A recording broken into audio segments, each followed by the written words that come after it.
Hi, this is Dee-Dee Devon from Divine Intervention, Lifestyle and Nutrition Health Coaching, also known as Master of Habit Change. I'm coming to you today from ancient Rome. I'm here on my Christmas vacation, and wow, what a difference a day makes. And yes, one day can make all the difference. And that's why I really wanted to catch you before you started thinking about making yet another New Year's resolution. Today, I want to talk to you about a super hot topic, which is the very foundation of my coaching method, and that is habit change. Why is it that some people are able to set a goal for themselves, make change, live into their healthiest self, while others suffer from setting a goal over and over again, or starting a goal and falling off track, backsliding into old behaviors they don't really want to be doing anymore? We've got doctors doing all kinds of sophisticated and useful assessments. We've got prescriptions and protocols. But guess what? No one is focused on habit change. Habits are the missing ingredient. Habits are the number one determiner of the quality of your life. When you change a habit, you change the quality and course of your life. Now, most people have a pretty good idea of some important changes they would like to make in their health and lifestyle, but it's the power pull of habits that often keeps us stuck. We say we want to go to yoga 3 times per week. I've done that. We might even buy ourselves a monthly pass to motivate us to go more consistently, but we don't go. We say we want to get off sugar or coffee or booze. We strategize by not buying it, so if we don't have it in the house, then out of sight, out of mind. We won't do it. Then our kid or spouse comes home with a bottle of wine or a box of chocolate, and we just can't seem to deny ourselves. We default into the old habit. We take one bite or a second bite, and then we're in the compulsion cycle. We stuff our faces, and then we beat ourselves up over it. We feel bad, and we vow to recommit. It's a self-defeating loop, and it doesn't work. We need a paradigm shift around the way we do habits and health. People all over are suffering from diabetes, obesity, heart disease, hormone health, and guess what doctors' number one problem with successful outcome is? Patient compliance. Have you done that? That's a fancy way of saying that they tell people what to do, but people don't do it, even though their health depends on it. Why? Because old habits die hard. Habits are literally wired into our brains. Neuroscience shows us that habits is not as simple as making a New Year's resolution. Has anyone ever succeeded in making a New Year's resolution? MRI research has shown us that the brain in action creates neural pathways, and that our strongest habits have formed neural pathways there. In other words, what they say is that neurons that fire together wire together. Neurons that fire together are what creates our habits. So when you're trying to change a daily habit that you have performed thousands of times over 5, 10, or 20 years, it's no wonder that we find it challenging to change. That's why telling someone what to eat or not to eat might get a short-term result, but won't facilitate lasting change. My approach with my transformational coaching is not about quick fixes. For lasting change to occur, we've got to start with our habits. So, let's get simple. What are habits? Habits are the automated behaviors. So basically, the way we live our lives is just an efficient way of behaving. They save us time and energy. So for example, I wake up, I go to the bathroom, I brush my teeth pretty much the same way every single day without thinking about it. I don't wake up and go, should I brush my teeth? Should I go to the bathroom? I don't spend time thinking about it. It's routine. So I'm not like crazy overwhelmed all the time. And we need to have things in our lives that are automated so we don't have to think about them every time we do them. Now, some habits are self-defeating and we know it's not good for us, yet we keep doing it. Why do we do that? Because it's a habit, and habits repeat themselves. That's their nature. The neural network in the brain automatically goes toward what's familiar. So if you drive to work every day, you probably tend to take the same route. That frees up some of our mental capacity. Habits can be neutral, they can be health promoting, and some can be health defeating. Think of one habit that you do daily, or maybe not daily but consistently, that is currently self defeating. In other words, it's not good for you or no longer good for you. Maybe at one time it was good for you, but it's no longer good for you. It's self defeating and you're aware of it. Okay, think of maybe that New Year's resolution in the back of your mind, or maybe one you made last year that's the same thing as this year. So, scan your day. There's likely something that you know isn't serving you so well. And without berating yourself, that's the key here. Without beating yourself up. That's one of the secrets of habit change. It's about bringing compassion. It's not about, ugh, I'm such a loser, I suck. That doesn't work. So, if you can name what that self-defeating habit is that is no longer serving you. Now, I'll out myself here. I'll fess up so you know that I'm far from the perfect enlightened human. I have a habit of watching YouTube videos on my phone in bed. The negative impact is that I sacrifice sleep for something that isn't doing me a whole lot of good. Sometimes I'm watching motivational videos, but it's keeping me up late at night. And the next day, I wake up really tired, and then I want non-nutritional forms of pick-me-ups, sugary foods or carbohydrates that give me that quick boost of energy, and so then I end up on this negative cycle. What stops me from stopping is that it's a habit. I do it automatically because I've developed the habit. So again, I want you to think about one habit that you know you have that you'd like to change. And remember, this isn't about beating yourself up. We're just practicing awareness. Stepping back and naming what's one of your self-defeating habits and is the first crucial step to making change. And the good news is, as humans, we have the glorious capacity to change. Any self-defeating habit can be upgraded simply, easily, and even pleasurably. Now, this is different. The old paradigm is no pain, no gain. Of course, unless you're a glutton for punishment, that's not much fun. Have you ever tried to stick to a diet or exercise plan by forcing yourself? How did that work for you? It does not work, and it's not very fun, and mostly leads to shame and despair. Not fun. I've been a health coach now for 6 years, and after working with many clients, I know there's this common tendency to create punishment, reward cycles to get ourselves to follow through. Does this sound familiar to you? I've been good all day, so I'm going to reward myself with dessert or something unhealthy. Or are you this kind of person? I've been bad. I ate too much, or I didn't go to the gym like I said I was going to, so I'll work out 3 hours tomorrow and I'll skip a meal. So notice that the first one is kind of a reward, and the second one is punishment. That's really common, and there's a third type of person. There is bargaining, and it sounds like this. If I don't have a cocktail, I'll let myself have bread and butter, right? Or if I don't have a glass of wine, I can have dessert. We sort of trade up our vices, and these are all sorts of hacks. They require willpower and discipline and some ninja mind hacking to override the compulsion to keep doing the self-defeating behavior. Not because we want to, but because we're not wired to do anything else yet. So, are you a reward, punishment, or bargaining type of person?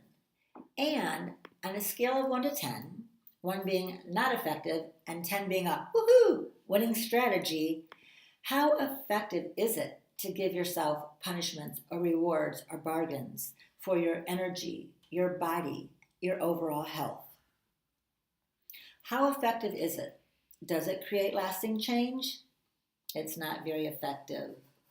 Most people need to make change in their health, have good intentions, but they're using willpower, goals, and punishment, reward, and bargaining incentives to create motivation. Now, this can work in the short term, maybe a few weeks, like a New Year's resolution, because most people tend to stick to a New Year's resolution 7 to 14 days. Woohoo! But results don't last. When the initial motivation wears off, we always revert back to our habits. It happens every single year. We do the same thing over and over again, expecting different results. So, what's the paradigm shift? What's the secret that creates lasting habit change? Because no matter how long I get to live, what I really want is a quality life. All of the evidence points to your habits. Habits are the number one determiners of your quality of life. Unfortunately, many of our common habits are killing us, literally killing us. Did you know that 98% of all diseases are lifestyle related, which means they're in your control? But fortunately, we can change our habits. So what's the difference that makes the difference with habit change? Let's look at some options. If you're doing behaviors that you know are bad for you, one option is to just stop it. Just stop doing those things that aren't good for you. Does that work? No. How come that doesn't work? Why not? It doesn't work because if we could stop it, we would, right? We can't. We can't just stop it. It's like I've been eating Christmas candy every day. Well, stop it. Like the criticisms I do at myself in the mirror. Well, stop it. Like I don't like it that I push a snooze button every day instead of going for a run. Well, just stop it. It doesn't work. I've tried that. So let's look at a second option. Let's make a list of what to do and what not to do.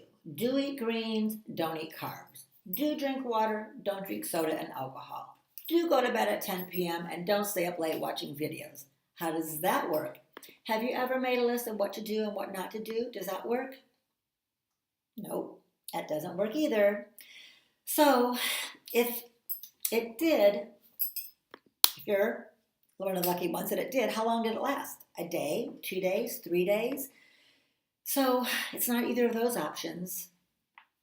The difference that makes a difference, and this is a writer downer, is the idea that health is not something you do, it's who you are. This is really exciting concept here, okay? This is the secret sauce.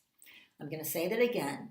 The difference that makes a difference is the idea that health is not something you do, it's who you are from the inside out identity level. Your habits are the way you embody your identity and what you value. So, if you floss your teeth every day, you're embodying the identity of someone who values oral hygiene. If you make your bed every day, you're embodying the identity of someone who's clean and organized. Each time you exercise, you embody the identity of someone who's fit. With every behavior, you are casting a vote for who you want to be. Now, if you cast enough votes, you start to believe that's who you are. If you consistently choose to eat the right kinds of foods that energize you versus bloat or deplete you, you're embodying the identity of a healthy eater.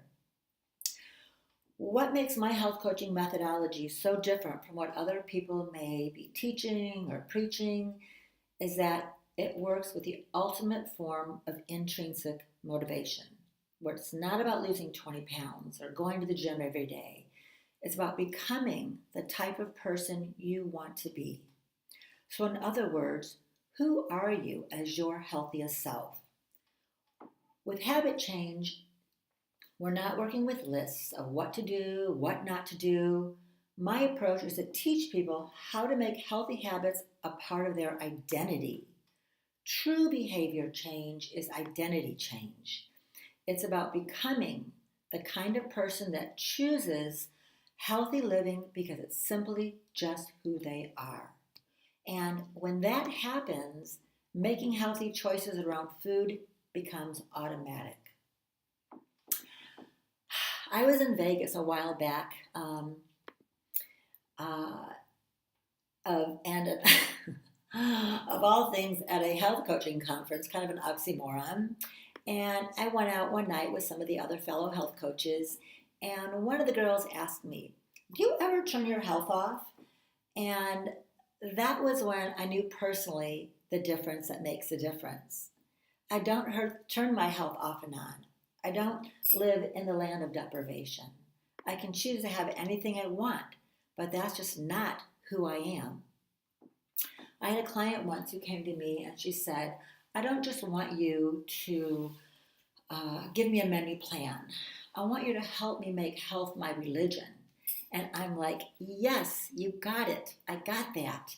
And she went on to say that she would wake up every day and the things that she used to eat that weren't good for her, that weren't good for her anymore, she no longer even identified them as food.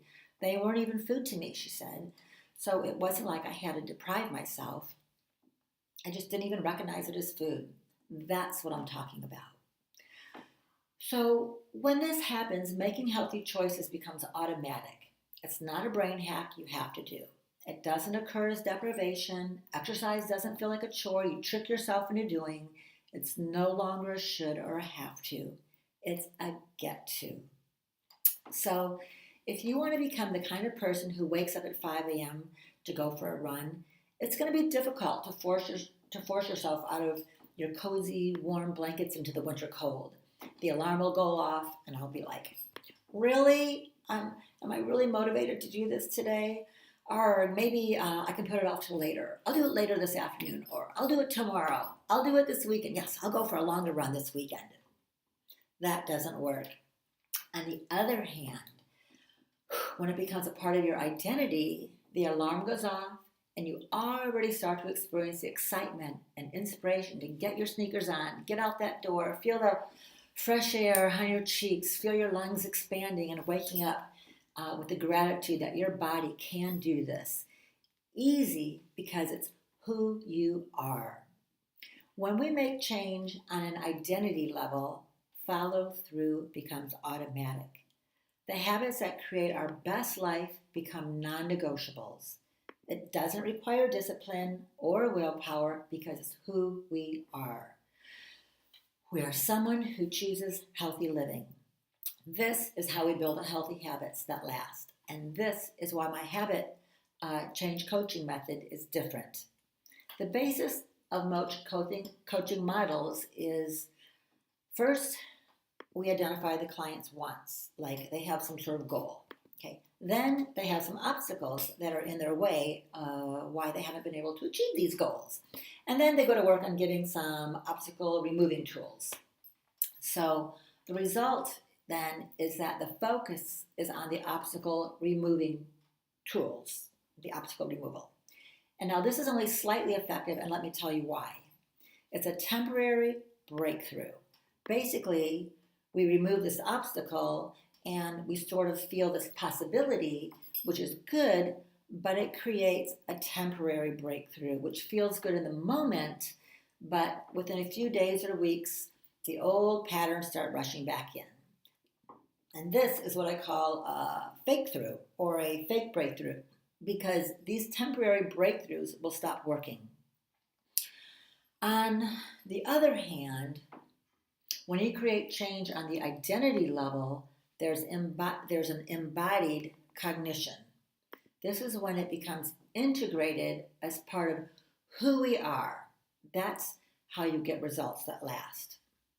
So if you would like to become your healthiest self, become proud of who you are, living into your core values as a healthy person who makes healthy choices, this is extremely powerful.